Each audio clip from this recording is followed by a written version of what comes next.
Welcome to the series of video tutorials on how to carry out effective research.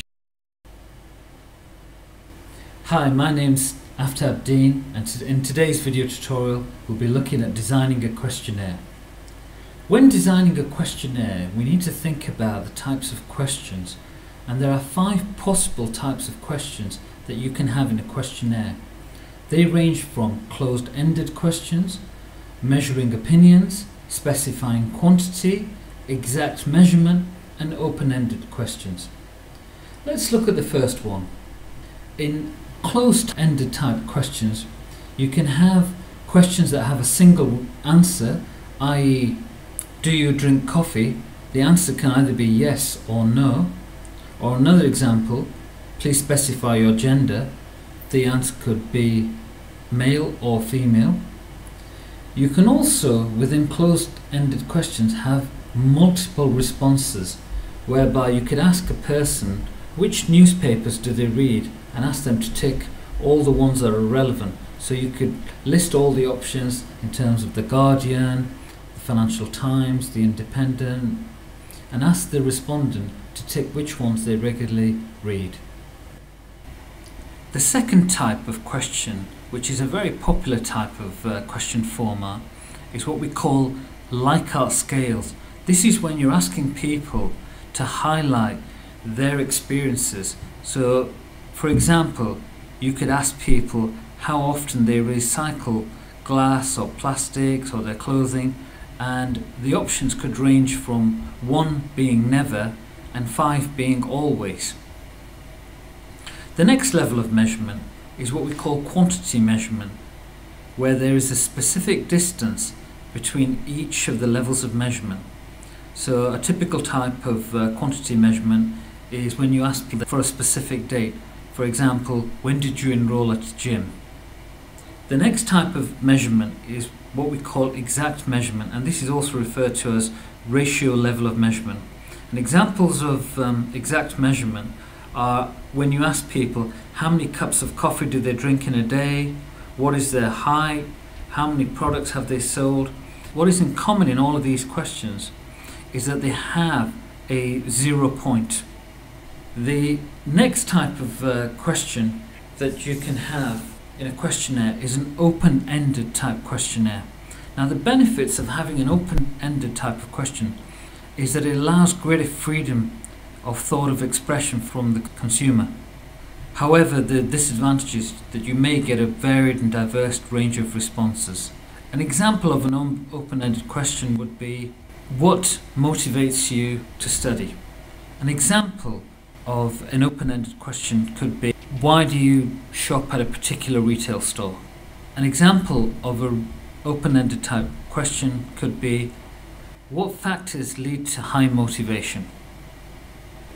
Following on from designing questions for your questionnaire, it is important that you then provide instructions that allow the respondent to know how they should respond to each question.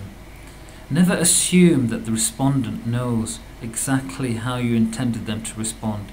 If you wish for them to put a cross or a tick or circle a particular response, then please specify that. When designing questions, you need to consider social desirability bias type of questions. This is where a respondent may exaggerate or underestimate their actual behavior, simply because individuals like to present themselves in a positive light. So when you ask people questions related to their income, health, or general hygiene, people tend to be reluctant to admit the truth. So we need to be careful when we ask very specific personal questions and any bias that could result from them. In terms of laying out the design of a questionnaire, it is advisable to start off with some general introductory questions on the subject, then break down subsequent questions into themes, and then finally have the descriptive questions relating to age, gender, demographic details right at the end. Once you have designed your questionnaire, it is important that you pilot test your questionnaire to determine whether it has relevance and meaning to your target audience. And within the pilot test, you should be testing out the layout, the grammar, the wording, the instructions, and even to the extent that the quality of the paper if you are administering the questionnaire physically. If it was via an online survey, you would need to then reflect on the colour schemes that you had adopted. There are a number of common mistakes that researchers make when designing a questionnaire, and here is a list of the most common mistakes. Number 1, the questions are far too long. Number 2, the wording isn't simple enough to be understood, and instead technical terms have been used that may not be relevant to the consumer. For example, when asking the general public about their retailing experience, you use the term retail outlets to refer to shops, where perhaps for the general public it perhaps may have been better to use a more simpler term. Thirdly, avoid using ambiguous words, especially where your audience is international, because what terms may be relevant and understood in one language may not export as clearly into another language. Number 4, avoid hidden assumptions. For example, ask a respondent, when did you stop reading books? There you've made the assumption that they don't read books. Number 5, don't use leading questions. For example, are you against the introduction of tuition fees? Number 6, don't ask 2 questions in one question. For example, do you like pizzas or burgers? The response to this would not allow us to determine what they preferred. Number 7, ask questions that people will have the knowledge and experience to answer. And number 8, avoid questions that require people to remember too far in the past. I've developed a checklist that you can adopt when designing a questionnaire to ensure that you have adhered to all the rules of questionnaire design. The key rules are: have you included instructions on how to answer each question? Never make assumptions that people will know how to respond to a question. Secondly, have you numbered every question and are they in the right order? You may find as you are designing a questionnaire that you keep moving questions around, and it's good practice right at the end to just confirm that all the numbering is correct. Thirdly, are you sure that what you have included is right and relevant? Fourthly, are you using words that everyone can understand? Fifthly, have you included examples of responses that you are looking for?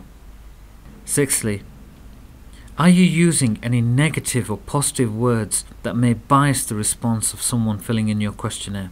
Seventhly, in the final section of the questionnaire, have you asked all the relevant questions in terms of gender, occupation, salary, etc.?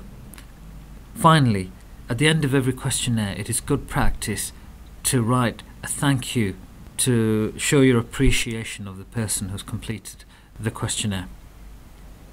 When evaluating your questionnaire, once it has been completed, the 2 key questions that you need to reflect upon are: number 1, have you asked the right questions in your questionnaire? And secondly, have you asked all the questions that will permit you to gain an understanding of the topic that you are researching?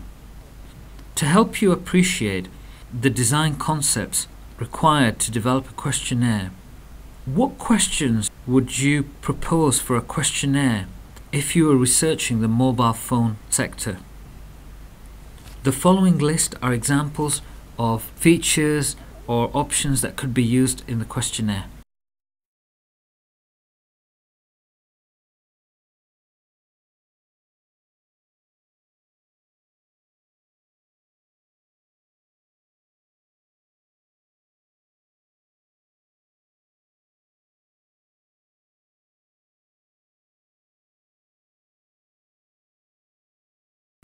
Another important aspect to consider when designing a questionnaire is how long will it take to complete. It is recommended that you develop a project plan so that you complete your research on time. And from the project plan that you can see, it is clearly visible that it can take up to 3 months or possibly longer to complete a research project. Thank you for listening to the webcast. I hope the information was helpful.